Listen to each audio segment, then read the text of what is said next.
Coucou les filles, alors je suis super contente de vous retrouver pour cette nouvelle vidéo. Chose promise, chose due, je vous ai demandé sur notre Instagram, Facebook et j'ai fait une vidéo sur cette chaîne YouTube pour vous dire de me poser des questions et que j'y répondrai ce week-end. Donc voici la vidéo Q&A, c'est parti. Vous êtes nombreuses à me demander quel est mon parcours scolaire depuis le lycée. Alors j'ai fait un bac L. Que j'ai eu avec mention, j'en étais tellement fière quand il y avait les résultats du bac parce que je sais pas, j'avais pas confiance en moi, je pensais que j'allais rater mon bac et en fait non, je l'ai eu. Donc ensuite j'ai fait du droit. J'aimais beaucoup le droit, mais après avoir fait un stage, je me suis rendu compte que je me voyais pas faire ça comme métier, enfin faire avocate ou juriste ou quoi que ce soit comme métier. Donc du coup, une fois mon diplôme en poche, j'ai passé les concours passerelles pour faire une passerelle pour intégrer une école de commerce. Donc c'est ce que je fais actuellement.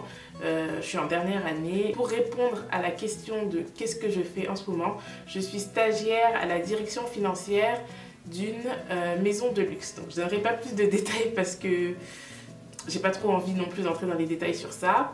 Mais voilà, c'est ça. Donc je suis contente parce que ça me permet vraiment de pouvoir travailler dans un secteur qui me plaît, c'est-à-dire la mode, le luxe, etc. Donc je suis super contente de ce stage. Une autre question, c'est est-ce que je vais bientôt faire une vidéo avec mon chéri, donc c'est-à-dire Jonathan.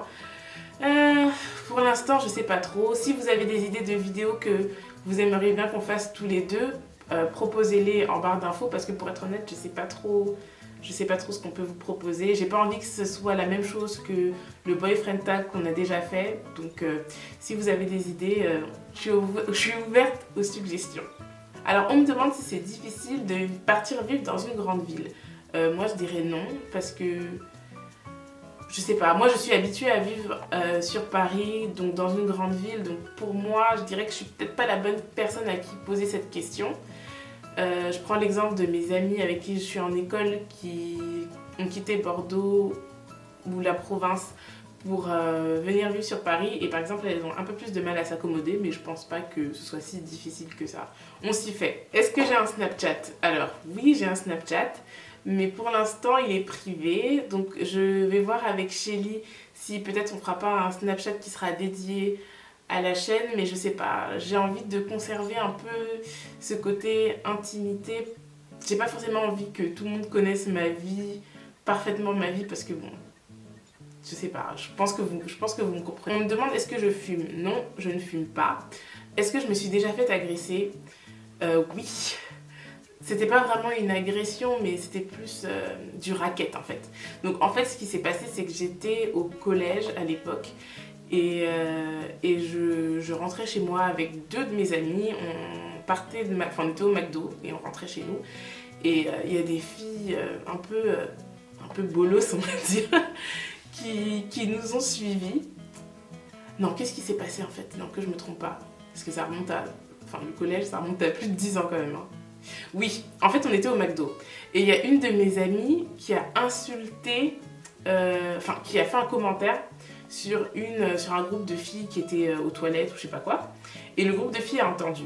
Donc du coup, elles nous ont suivis. Elles nous ont dit ouais, viens, on va discuter. Déjà, elle me parle à moi alors que c'est ma copine qui a fait un commentaire. Mais bon, elle me parle à moi. Ouais, viens, on va discuter dans un coin là. Elle montre un de ses coins. C'était tellement sombre. J'ai dit, mais c'est pas possible. Enfin, elle veut discuter de quoi dans un coin? Enfin, limite, c'était une allée avec des parkings, des box privées et tout. Donc je me suis dit, non, non, j'y vais pas. Elle dit, ouais, viens, on va discuter et tout, nan. Elles ont commencé à vraiment nous mettre la pression, nous harceler.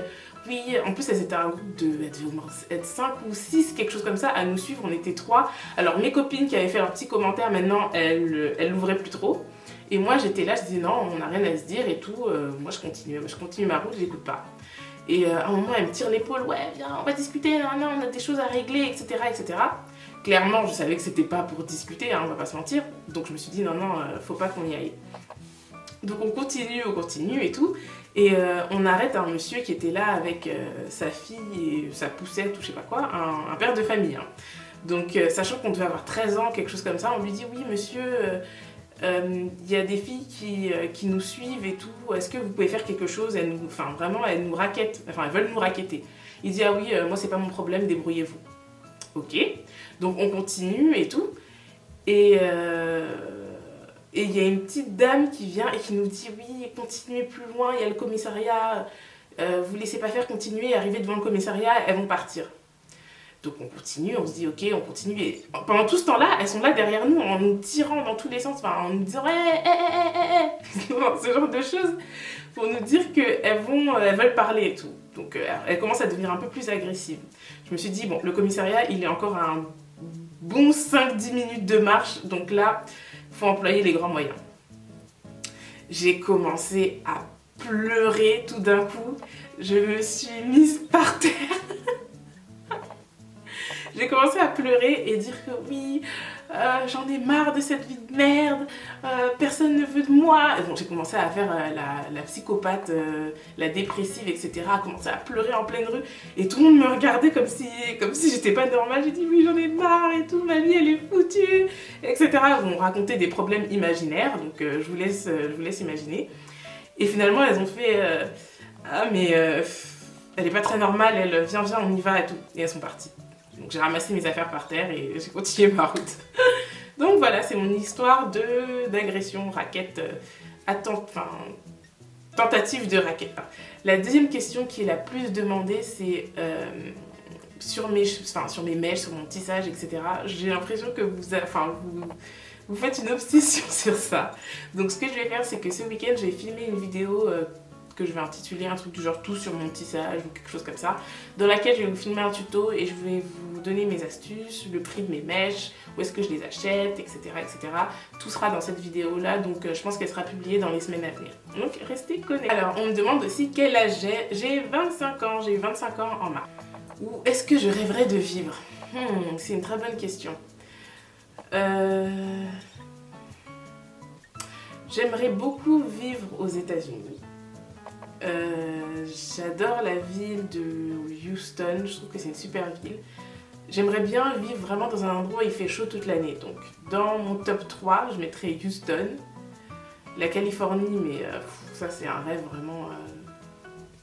Enfin c'est bien, mais je trouve qu'il n'y aurait pas forcément d'opportunité pour ce que je veux faire. Et en 3, ce serait en Afrique, soit... J'aimerais bien vivre à Pointe-Noire. Mais bon, après, ça dépend. Enfin, il faudrait que ce soit dans des bonnes conditions, donc avec de bonnes opportunités de travail, etc. Et c'est peut-être pas forcément le cas pour l'instant, donc on verra. Mais voilà, ce serait les États-Unis et pourquoi pas le Congo. Le moment le plus humiliant de ma vie, j'ai pas encore vraiment eu de moment humiliant, je crois. Je pense que le moment le plus humiliant que j'ai eu, c'était quand j'étais toujours au collège. J'étais amoureuse d'un garçon. J'avais déclaré ma flamme et tout. Et il m'avait dit ok, bah on se donne rendez-vous devant le collège à 18h, je crois, quelque chose comme ça. Donc je suis venue à 18h et tout en me disant que j'allais le voir. Et en fait, il n'était pas là. C'était un pari qu'il avait pris avec ses potes. Donc super humiliant. Ouais, c'était un gros con à l'époque. Je pense qu'il a changé quand même. Quelle coiffure protectrice je préfère? Je préfère les tresses. Mais le problème c'est que j'ai une touffe de cheveux, j'ai vraiment beaucoup de cheveux. Donc si je veux me faire les tresses qui me plaisent, c'est des tresses quoi. Des rastas, je sais pas comment vous appelez ça, des tresses. Si je veux les faire, en général, si j'arrive à 8h, on termine à 18h, tellement j'ai de cheveux. Donc c'est vraiment ma coiffure protectrice préférée parce que du coup, quand vous avez des tresses, vous n'avez rien à faire. Mais je déteste me coiffer, donc passer 10 heures assise à me faire tirer les cheveux dans tous les sens, c'est pas possible. Et ouais, c'est ça en fait. Mais c'est vraiment ma coiffure protectrice préférée.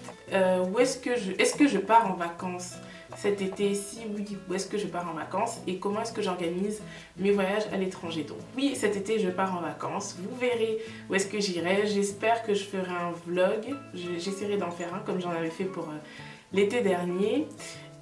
Comment j'organise mes vols, mes voyages? Déjà, je mets de l'argent de côté à l'avance. Disons que si je sais que je pars en vacances cet été, je commence à programmer dès le mois de mars par exemple. Bon après ça dépend. Non, je mens là en fait. C'est pas possible. Mais généralement je sais suffisamment à l'avance que je pars en vacances pour pouvoir mettre de l'argent de côté. Donc les vols, j'ai mon frère qui est limite agence de voyage. Il vous trouve les vols les moins chers les meilleurs vols pour le meilleur tarif. Donc du coup à chaque fois je lui demande de me regarder des billets, mais je vais sur le site de Kayak pour comparer les prix. Sinon, comme j'ai pas mal de miles chez Air France et que j'ai envie de les accumuler, je prends chez Air France en général, et parce que j'aime pas trop les escales non plus. Donc je prends mes billets par exemple 2-3 mois à l'avance. La destination est décidée, je prends le billet. Une fois que j'ai pris le billet, faut chercher l'hôtel, donc je regarde généralement sur hotel.com ou sur TripAdvisor, mais plus hotel.com, je sais pas pourquoi je préfère. Et là je regarde les classements, je me fais un classement en fonction des avis, en fonction du nombre d'étoiles, de l'emplacement, et là vous avez vraiment tous les avis possibles et imaginables. Donc à partir de là vous faites votre petit plan. Et pour les activités, je regarde pareil sur internet, sur les réseaux sociaux aussi, je regarde les photos des gens qui sont allés dans les destinations sur lesquelles je veux aller pour voir si ça peut me plaire, je regarde des vlogs. Donc vraiment c'est vraiment très réfléchi et j'aime bien cadrer mes vacances, être sûre que j'ai fait toutes les activités que je voulais faire sur place et tout. Donc voilà, c'est un peu comme ça. Je sais pas si j'ai répondu à la question, mais c'est ce que je fais. Combien de frères et sœurs j'ai? Donc j'ai un frère, mais j'ai grandi avec une multitude de cousins que je considère vraiment comme comme mes frères et sœurs, que j'adore. On a grandi ensemble, on se parle tous les jours, on s'appelle tous les jours quasiment. Donc je dirais que oui, de 100 entre guillemets, j'ai un frère qui a 1 an de moins que moi et qui s'appelle Philippe. Et mais sinon, enfin mes cousins, je les considère vraiment comme des frères et sœurs. Enfin, on s'adore. Mon premier job. J'ai travaillé comme styliste. C'était pour faire du merchandising chez Abercrombie & Fitch sur les Champs-Élysées. J'étais super contente d'avoir décroché ce boulot. J'ai passé des entretiens collectifs. J'ai postulé sur le site, j'ai passé des entretiens collectifs et j'ai décroché un boulot. C'était un temps partiel et pendant l'été, c'était 20 heures pendant l'été et 10 heures pendant l'année scolaire, quelque chose comme ça. Et j'étais tellement contente de ce boulot, enfin, j'ai vraiment adoré travailler pour Abercrombie. Et en plus, c'était au moment de l'ouverture, donc on a pu vivre toute la frénésie du début. C'était vraiment une bonne ambiance, il n'y avait que des jeunes. Les responsables aussi étaient très jeunes, dynamiques, il se passait plein de choses, je me laisse deviner. mais ouais, j'ai adoré, j'ai rencontré des personnes super et j'étais vraiment triste de devoir arrêter ce boulot parce que ça prenait trop de temps par rapport à l'école. Mais j'ai adoré travailler là-bas. Je faisais du merchandising, donc quand vous entrez dans la boutique, on devait s'assurer que les vêtements étaient bien alignés, ce genre de choses, mettre du parfum dans la boutique, s'assurer que les modèles étaient bien habillés, ce genre de... Enfin, tout l'aspect visuel vraiment de la boutique, c'était nous. Et j'ai adoré faire ça. Comment j'ai vécu mon adolescence? Alors, mon adolescence, je l'ai bien vécue, mais j'ai pas fait... Enfin, je pense pas. Faudrait que je demande à ma mère, mais je pense pas avoir fait de crise d'adolescence.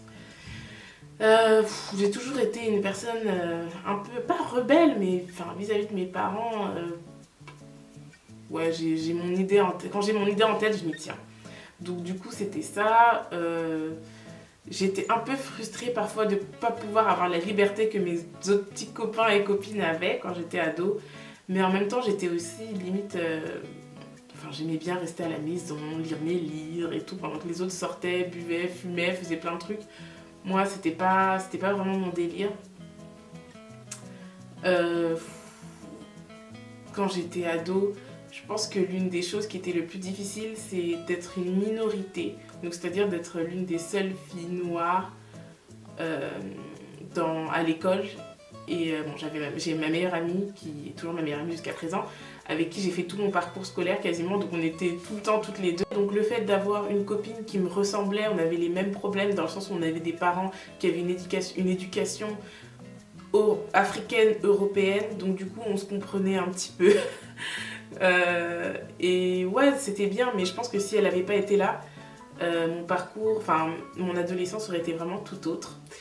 Et c'est difficile vraiment de vivre en se sentant différent des autres en fait. Et je pense que c'était ça que j'ai que j'ai le plus ressenti pendant mon adolescence, c'était de me sentir vraiment différente des autres. En plus, j'étais beaucoup plus grande que tout le monde.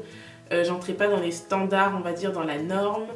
Donc, je me sentais... Pas que je me suis jamais vraiment sentie exclue, mais je me sentais différente. Et c'était bien d'avoir cette copine qui était comme moi, qui avait les mêmes problèmes que moi, qui comprenait les choses, qui avait les mêmes cheveux que moi, avec qui vraiment je pouvais parler de tout ce genre de choses, des parents, etc. etc.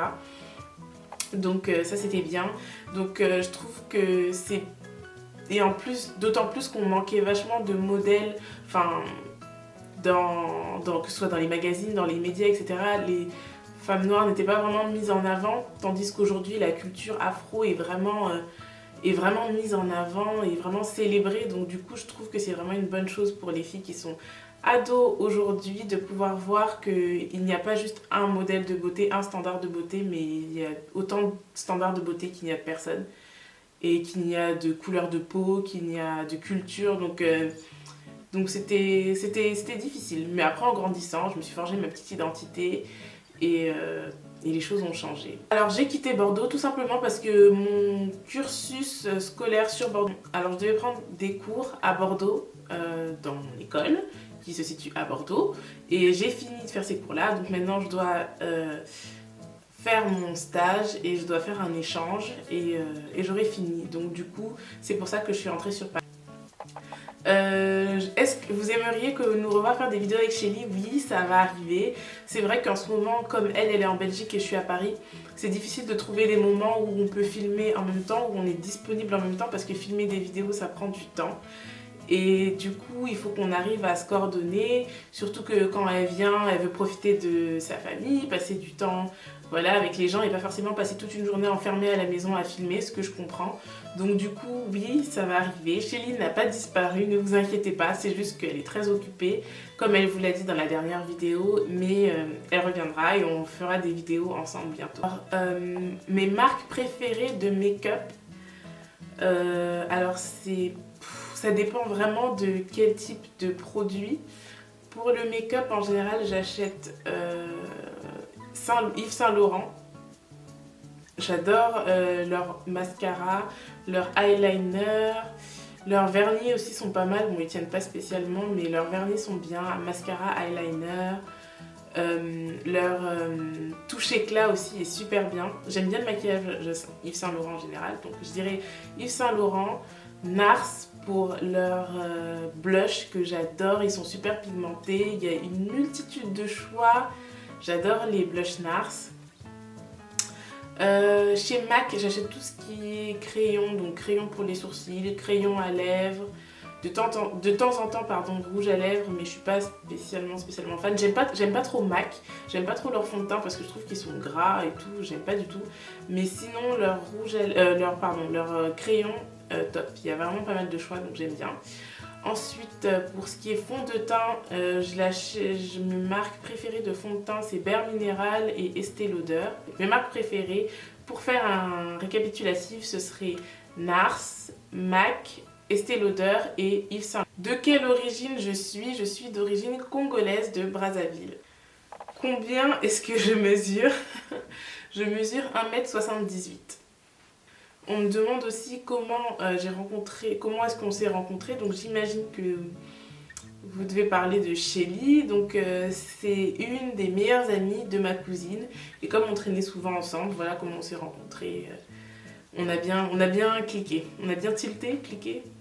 Alors quel conseil je donnerais à une personne qui veut débuter sur YouTube? Donc déjà la première chose que je voudrais dire, c'est que je ne suis pas pro de YouTube, j'ai pas la prétention de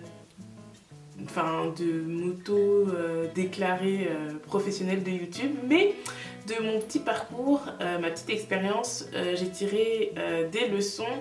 Donc les conseils que je donnerais, je pense que c'est déjà de parler de ce que vous aimez, parce que tant que vous parlez, vous pouvez pas convaincre quelqu'un, vous pouvez pas, je pense que YouTube, c'est quelque chose c'est une passion que vous partagez en fait. Donc si déjà vous parlez de choses qui ne vous intéressent pas, ça se sentira tout de suite. Et vous-même, vous vous lasserez vite. Donc ce que je conseille déjà, c'est de parler de choses qui vous intéressent, de choses qui vous passionnent, de choses pour lesquelles vous êtes bon ou bonne. Donc ça serait la première chose.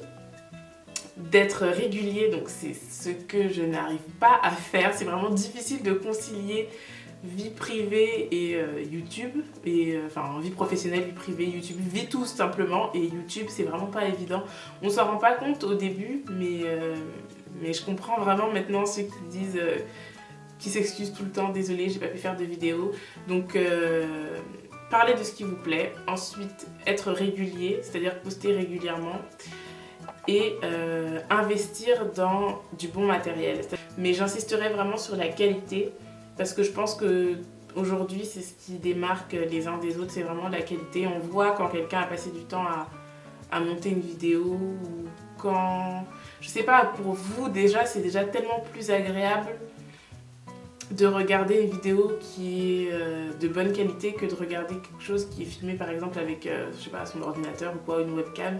C'est pas, ça ne donne pas envie de regarder. Donc le visuel est super important, pardon. Donc passion, être régulier, avoir un matériel de qualité pour pouvoir faire des vidéos de qualité pour le faire. Donc dégagez-vous du temps pour votre chaîne YouTube, parce que ça prend énormément de temps, et cherchez toujours à vous surpasser, cherchez toujours à faire mieux que la dernière fois, et voilà, c'est ça, ce sont les conseils que je donnerais. Alors mes conseils pour les cheveux secs, ce serait d'utiliser des huiles, déjà de faire des bains d'huile. Donc d'hydrater les cheveux quotidiennement, ça dépend, après ça dépend de vos cheveux, je peux pas trop parler parce que j'ai pas vu vos cheveux et je suis pas une pro des cheveux naturels non plus, mais je dirais déjà les bains d'huile ça aide vachement, l'hydratation, faire des nattes la nuit, enfin des nattes ou quelque chose pour protéger les cheveux la nuit pour conserver l'hydratation. Shelly a fait pas mal de vidéos sur comment hydrater ses cheveux, donc je la mets en lien et vous pouvez regarder la vidéo. Alors mon projet professionnel, pour être honnête, je pourrais pas vous dire que j'ai un projet professionnel vraiment défini pour l'instant, mais ce que j'aimerais bien ce serait travailler dans le domaine qui m'intéresse, c'est-à-dire la mode, le luxe ou les cosmétiques. Oui, ce serait ça. Pourquoi pas en business analyst, pourquoi pas en finance, j'aimerais bien faire du conseil aussi, donc il y a pas mal de choses qui me plaisent, mais ce serait dans ces secteurs-là. Donc on verra ce que ça va donner. La vie est pleine de surprises. Des conseils pour les révisions. Le premier conseil que je donne pour les révisions, bon là on est en fin mai, début juin, c'est peut-être un peu tard, mais c'est de toujours s'y prendre tôt. Je suis la spécialiste de la dernière minute et c'est horrible parce que quand vous vous y prenez à la dernière minute, vous survolez un peu vos notes, vos devoirs, vos cours, etc. Et vous n'assimilez pas vraiment en fait. Tandis que si vous vous y prenez à l'avance et que vous faites les choses petit à petit, vous révisez peut-être chaque week-end, ce genre de choses, vous verrez que ça va entrer beaucoup plus facilement et vous allez vraiment vous imprégner du cours. Donc ça c'est la chose que je vous conseillerais, de s'y prendre à l'avance. Et si vous y prenez à la dernière minute, ne dormez pas. Le Red Bull était mon allié quand je faisais du droit, donc je dormais pas. Je révisais toute la nuit, toute la journée. Donc, qu'est-ce que je pourrais dire de plus? Franchement, ouais. De s'y prendre tôt et de comprendre la façon dont vous apprenez le plus facilement en fait. Ça, c'est une chose qui est importante. Moi, par exemple, je sais que je suis une personne, pour mémoriser quelque chose, j'ai besoin de l'écrire des milliers de fois. Enfin, je sais pas pourquoi, mais je suis une personne, j'ai besoin d'écrire, pour m'imprégner de la chose et pour la comprendre, j'ai besoin d'écrire. Donc du coup, c'est ma façon de réviser. Donc je lis mes cours petit à petit, chapitre par chapitre ou section par section, et j'écris et je me les répète dans la tête, j'essaye de faire des exercices, etc. Je sais qu'il y a d'autres personnes, je sais pas, qui ont plus de facilité, qui n'ont pas besoin d'écrire quelque chose, qui ont besoin juste de lire fréquemment et ça rentre. Ça dépend vraiment des personnes. Donc, deuxième conseil, essayez de cerner la façon dont vous apprenez le plus facilement en fait. Ça va vraiment vous aider pendant toutes vos études. Alors, est-ce que je compte rester travailler en France avec mes études? Pour être honnête, je ne sais pas. Ça va vraiment dépendre des opportunités professionnelles que j'ai. Ça va dépendre de beaucoup de choses. Pour l'instant, je ne sais pas. J'aimerais bien aller à l'étranger, mais ça dépendra des opportunités. Je le saurai suffisamment tôt parce que je finis bientôt, donc je le sais. Est-ce que je fais mon tissage seule? Non, je ne le fais pas seule, je le fais en salon de coiffure, mais comme je l'ai dit tout à l'heure, je ferai une vidéo pour vous dire tout ce que j'ai à vous dire concernant ma coiffure. Est-ce que je pourrais faire des vlogs plus souvent?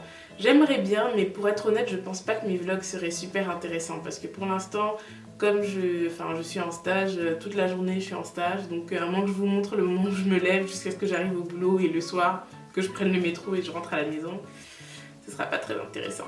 Mais je pense que je vais faire des vlogs cet été parce que je vais partir en vacances, donc comme l'année dernière. Alors quelles sont mes motivations dans la vie? Je dirais que l'une de mes premières motivations, c'est vraiment ma famille. Pour moi, le bonheur, il se trouve dans la famille, dans les amis. Alors ma deuxième motivation, je dirais que c'est le travail. J'adore travailler, j'adore me fixer des objectifs, je sais pas, je dirais pas que je suis carriériste, mais j'aime travailler. J'aime avoir mon indépendance et pouvoir m'offrir des choses de moi-même ou dire que ça, je l'ai fait moi-même. Je sais pas, je trouve que c'est quelque chose de très enrichissant et je sais pas, j'arrive pas à trouver le mot, mais revigorant, non? Bon, c'est une vraie récompense, on va dire. Je sais pas quel mot utiliser, mais en gros, c'est ça. Donc le travail, ça fait partie des choses qui me motivent. Je suis une personne, j'aime les belles choses. Donc je sais que si je veux les obtenir, il n'y a pas 36 000 moyens d'y arriver, c'est à travers le travail. Alors est-ce que je bois? Oui, je bois, mais pas non plus au point d'être par terre. Alors j'ai eu une grosse cuite à l'époque où je sortais tout le temps. Et je me rappellerai toute ma vie, donc depuis je bois vraiment avec modération. C'est le genre de situation dans laquelle je me suis réveillée le matin. Je ne sais pas comment je suis rentrée chez moi, j'avais une chaussure en moins, mon téléphone avait disparu, j'étais même pas chez moi, donc bref. Depuis cette soirée épique, je fais très attention. Est-ce que je crois en Dieu? Le fait que j'ai été élevée donc depuis toute mon enfance jusqu'à mon adolescence dans les valeurs chrétiennes, ma mère est protestante, je ne me reconnais pas vraiment dans le christianisme. Je ne dirais pas vraiment, non, je crois pas vraiment en Dieu. Alors, on m'a demandé s'il y a une raison particulière pour laquelle je fais toujours la même coiffure. Alors, je suis une personne, je n'aime pas le changement. Quand quelque chose me va, je me tiens à ça. Après, je fais pas généralement d'expériences drastiques sur ma tête. Pour moi, les cheveux, on voit ça direct, donc je veux pas commencer à faire des expériences. Les seules fois où j'ai voulu faire des expériences, c'était dramatique. Donc du coup, je m'en tiens à ce qui me va. Est-ce que je me considère nappie? Donc ça dépend de la définition que tu as de nappie. Pour moi, une fille nappie, c'est une fille qui a les cheveux naturels. Donc si c'est la définition que tu te fais, oui, je me considère comme nappie parce que mes cheveux sont naturels. Est-ce que je suis intéressée par les produits naturels? Oui, j'aime les produits naturels, j'aime les produits en général, je suis une vraie product junkie, j'achète tout. Donc oui, j'aime les produits naturels. Pourquoi avoir fait une chaîne YouTube à deux?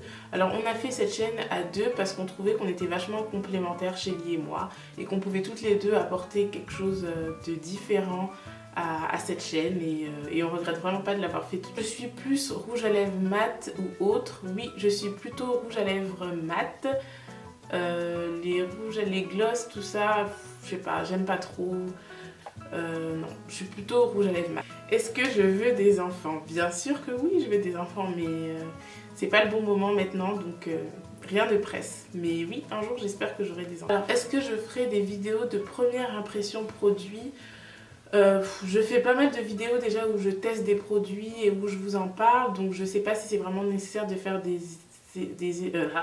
je sais pas si c'est vraiment nécessaire de faire des vidéos première impression produit, mais j'aimerais bien faire, j'en ai déjà fait une sur mon avis sur le fond de teint Estée Lauder. Là je pense que je vais en faire une bientôt sur le Kylie Lip Kit, pardon.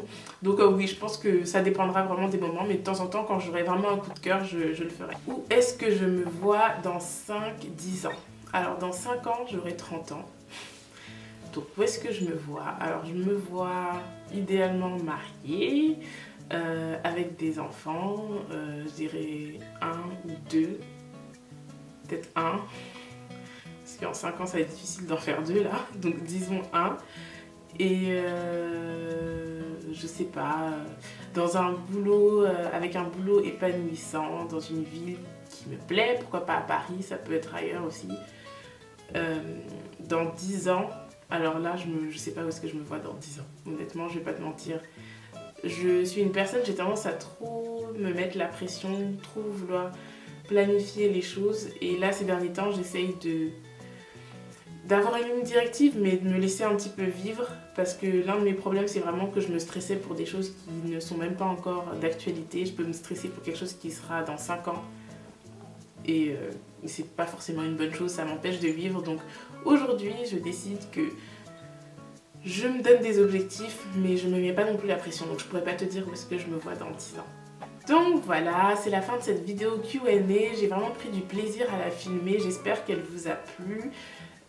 En tout cas, ça m'a vraiment, je sais pas, je trouvais que c'était une vidéo sympa, j'espère qu'elle vous plaira. Et à très bientôt pour de prochaines vidéos. Alors comme promis, je vais filmer ce week-end ma vidéo tout sur mon tissage. Tuto et que je posterai la semaine prochaine ou la semaine surprochaine, je sais pas encore, mais ne vous inquiétez pas, ça arrive et il y aura pas mal de vidéos que j'ai déjà filmées, donc les semaines à venir vous aurez du contenu. Donc à très bientôt.